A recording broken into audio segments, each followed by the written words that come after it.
think we need anything. We don't know, we don't have the spiritual disciplines anymore.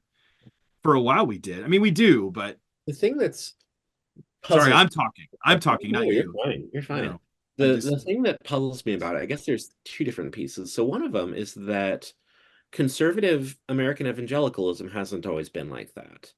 right. Um, if you read Francis Schaeffer, Church Before the Watching World, or Church at the End of the 20th Century, or Death in the City, True Spirituality, and that's the world, what you're describing is the world you've come out of, those books will blow your hair back. And actually, the reason they did, Elizabeth Elliot, I, actually, early Elizabeth I don't Elliot, have hair anymore. early Elizabeth Elliot did the same thing. Like, I remember years ago, I made some comment about Elliot, and one of our editors said, he's like, you should read her more closely because there's more going on in her work than you're giving her credit for. And so I went back and read through Gates of Splendor and some of her other early stuff, and it was actually like quite radical in ways not unlike the Schaeffers. Um, but and what I think made both of them, especially for me, the Schaeffers were the bigger impact for me. What made the Schaeffers so disorienting is precisely how biblical they are. Because there actually are lots of biblical texts that deal with these things. How many parables does Jesus tell about wealth? Or like I remember my mom, so my parents became Christians in the fundamentalist church I grew up in. And then as I was starting to ask questions and kind of having some struggles with it, they started to as well.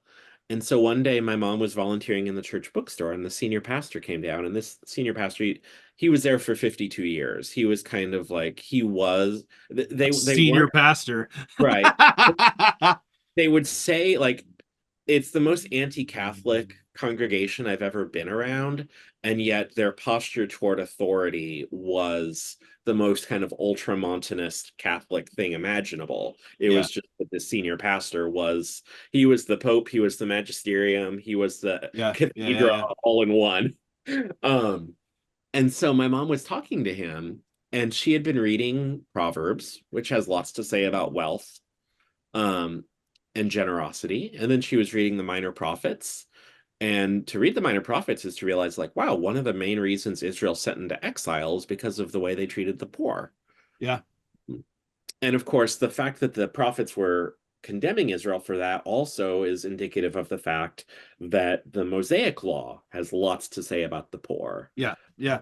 When I was writing the first book and I was thinking about property rights, one of the real eye-opening things for me was to read the book of Ruth and realize that the simple act of having laws around gleaning is a relativization of private property rights because it says once that crop that you paid to plant that is in your land that you grew, if that crop falls to the ground as your workers are gathering it, it's not yours anymore. It belongs to the poor.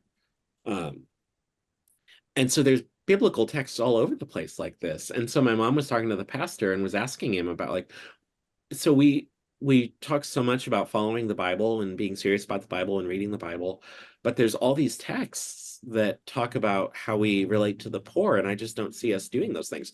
And my mom, this was like early enough in the kind of like asking questions process that it was a genuine thing for her. She was like wanting to understand. And the pastor's comment, we were extremely dispensational, was, well, all those texts are in the Old Testament and they're intended for Israel rather than the church. So my mom then goes, well, but then why do the women always go through Proverbs 31?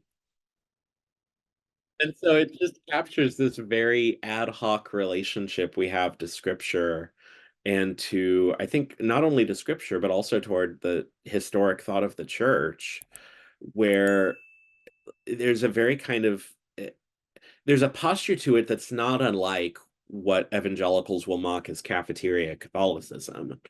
Um, and that again, I think can be used to cut both ways because there's many things that more kind of progressive Christians would also marginalize in scripture that are also very clearly there.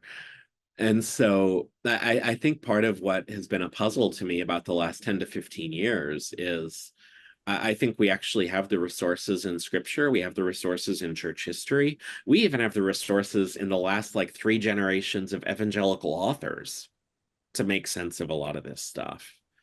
Um, and it just mostly has not happened.